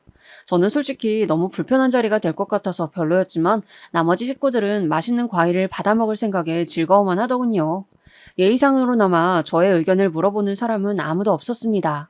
가라앉은 기분으로 식사 뒷정리를 한 뒤에 설거지는 제가 시누이한테 맡겼어요. 준비도 제가 다 했고 설거지는 늘 저의 몫이었으므로 이번에야말로 전가를 하고 싶었거든요. 시누이가 입술을 삐죽거리면서 자기 부모랑 오빠가 있는 거실 쪽을 힐끗거리더니 상당히 마지못해 한다는 표정으로 이내 고무장갑을 꼈습니다. 저는 잔반이 들어간 냉장고 정리를 했죠. 제가 깔끔하게 정리를 마쳐놓고 이따가 과일 먹을 것을 대비해서 쟁반 같은 것도 준비를 하고 있는데 그때까지도 시누이는 미적거리면서 설거지를 덜 마친 상태였어요. 괜히 거들고 싶지 않아서 저는 모른 채 하고 두었죠. 바로 그때 시어머니의 사촌 여동생분이 도착을 하였습니다. 샤인머스켓 2상자를 들고 오셨더라고요. 우리 딸이 최고로 좋아하는 과일 왔다. 어머, 지금 뭐야? 네가 왜 설거지를 다 했어? 시어머니께서는 그렇게 외치면서 부엌에 들어오셨고 설거지를 마친 후 고무장갑을 벗고 있던 시누이를 발견하셨죠. 저는 그 반응에 무척 당황스러웠습니다. 그럼 제가 설거지를 꼭 했어야만 했었다는 건가요? 제가 떨떠름한 기색으로 있는 것을 본 시어머니께서는 금세 얼굴에 열이 오른 낯으로 저한테 삿대질을 하셨습니다. 너 해도 너무하는 거 아니니? 네? 제가 뭘요? 아니 상식적으로 말이야. 고졸인 네가 박사님을 알아서 모셔야지 왜 부려먹고 있냐고. 시어머니야말로 해도 해도 너무하는 분이셨어요. 세상 천지에 설거지에 대고선 고졸과 박사를 운운하는 사람이 어디에 있다는 겁니까? 기가 막히기도 하고 너무 모욕적이기도 해서 제가 입술만 꽉 깨물고 있는데 신우이가 웃음을 참는 표정으로 입가를 실룩거리는 게 보였어요. 그 다음으로는 뭔 소란인가 싶어서 부엌으로 온 나머지 시댁 식구들이 보였죠. 비단 이 집안에 시집 온 이후부터가 아니라 저의 지난 세월 동안 쌓여왔던 출처모를 분노가 그 순간에 확 터져나오고 말았습니다. 박사님이라고요? 여기에 대체 박사님이 어디 있다는 말씀이시죠? 저희는 공평하게 고졸인데요. 얘가 무슨 헛소리를 하는 거야? 내 딸이 박사학위 딴 거 모르는 사람도 여태 있었니? 그건 아마 학력 위조된 걸 보신 걸 거예요. 왜냐하면 애초에 아가씨는 대학에 입학만 하고 졸업은 안 하셨으니까요. 제가 자신만만하게 외치자 시어머니께서는 저를 미친년 보듯 하셨다가 눈을 슬쩍 돌려서 신우이를 보셨습니다. 반박을 하고 싶은지 입술만 달싹거리던 신우이는 결연에 찬 저의 눈빛을 보고 이내 시선을 내리깔았습니다. 학력 위조라니? 그럼 범죄자 같은 행동을 내 딸이 왜 한단 말이야? 어머님, 아버님의 기대가 하늘을 찔렀으니 그랬겠죠. 아가씨는 지금 직장에 고졸 학력으로 입사하셨죠? 그래서 급여도 낮고 그래서 다른 부업으로 수입을 충당하셨죠? 충격 속에 빠진 시댁 식구들의 눈이 모조리 신우이에게 쏠려 있었습니다. 시어머니께서는 당장이라도 쓰러질 듯 어느새 안색이 창백해져 있었어요. 아까부터 무슨 소리를 하시는 건지 저는 모르겠네요. 그리고 언니, 제가 부업이 있기는 뭐가 있다고 그러세요? 그래요? 그럼 제가 잘못 알았나 보네요. 저는 아가씨가 도저히 가족들한테는 밝힐 수 없을 정도로 엄청난 수위의 소설이라도 써서 돈을 버시는 줄 알았거든요. 어머님, 그게 뭔지 한번 보실래요? 제가 휴대폰을 꺼내 들었을 때 신우이가 불이 나게 달려와서 저를 막아섰습니다. 그 모습에 시어머니께서는 자리에 털썩 주저앉으셨죠. 의미 없는 설전이 오갔고 격분한 시아버지께서는 신우이의 뺨을 후려치시려다가 갑자기 그 손으로 뒷목을 잡으셨습니다. 놀란 시어머니의 사촌 여동생분께서 119를 부르셨고 잠시 후 구급차가 도착하자 이웃들이 무슨 소란인가 싶어서 다 기웃거리고 아주 난리도 아니었습니다. 저는 혼란을 틈타서 어느 이웃분께 짤막한 전말을 알려드렸어요. 딸이 박사라고 그렇게 동네방네 자랑을 하고 다니셨는데 알고 보니 전부 거짓이었대요. 고졸인데 속여왔던 거죠. 그래서 뒷목 잡고 쓰러지신 거예요. 마치 남의 집 이야기를 하듯 슬쩍 흘렸더니 그분이 엄청 놀라시면서 금세 다른 이웃분들께 그 전말을 전하기 위해서 움직이시더군요. 소문이 퍼지는 건 순식간이었습니다. 저는 후회하지 않았어요. 지르고 나니까 속이 시원하더라고요. 남편의 찌질한 모습을 보게 된 것은 유감이었지만요. 너 나한테 이혼이라도 당하고 싶어서 이래? 자기가 제 목줄이라도 쥐고 있는 양 구는 모습에서 그 어떤 위압감도 느낄 수 없었습니다. 되려 웃음이 나오더라고요.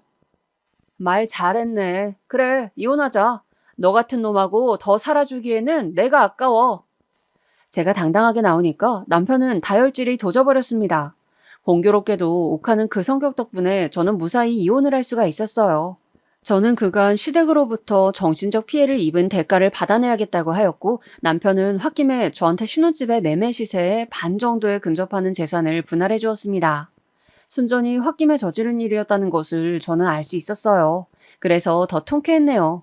그 순간에는 예상 못했었지만 그 집은 지금 가격이 떨어졌어요. 그러니 저는 나름의 이득을 봤다고 볼 수 있겠네요.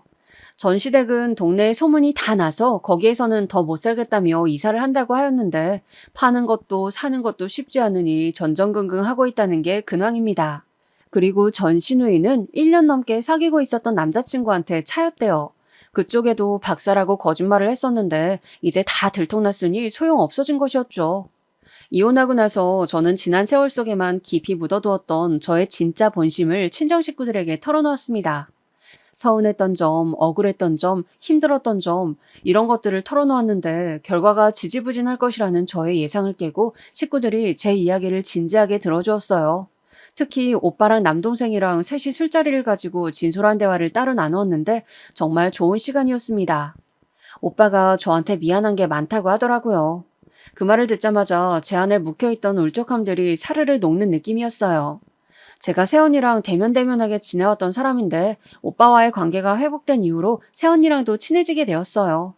그리고 놀랍게도 새언니의 친한 지인이 제 전 직장 동료란 것을 알게 되었습니다. 그분이 자기가 이직해서 다니고 있는 곳에서 사람을 새로 뽑는다면서 저한테 지원을 권유해 보셔서 해보았다가 이직에 성공했어요. 연봉도 엄청 높이 뛰었고 근무 환경도 전보다 훨씬 나은 곳이라서 매일매일이 행복합니다. 뭐든지 처음 한 번이 어렵고 두 번째, 세 번째는 쉽다고 하잖아요. 제가 전 시댁 식구들 앞에서 터뜨리지 않았다면 지금까지도 계속 안으로만 감정을 꽁쳐두는 사람으로 지내고 있었을 텐데 그 한 번 내질렀던 것을 계기로 이혼도 말끔하게 하고 재산도 챙기고 친정 식구들과 가까워지고 계속 좋은 일만 생기면서 제가 점점 더 당당해지는 것만 같아서 이 점이 가장 좋은 것 같아요. 저처럼 남이 보기에 답답하고 미련한 사람인 분이 계신다면 속에 든 본심을 용기 내어 한 번쯤 꺼내보시는 게 어떨지 권유드리고 싶어요. 제가 워낙 자존감이 낮은 사람이라서 지금도 자꾸 저보다 잘난 사람들과 저의 처지를 비교하면서 풀이 죽기도 하지만 이런 과정을 거쳐서 또 한 번 성장하고 싶어요. 죽을 때까지 철이 들어가고 있는 게 사람이라는 말도 있잖아요. 남은 인생을 제가 부디 더욱 유익하게 살기를 바라고 있어요.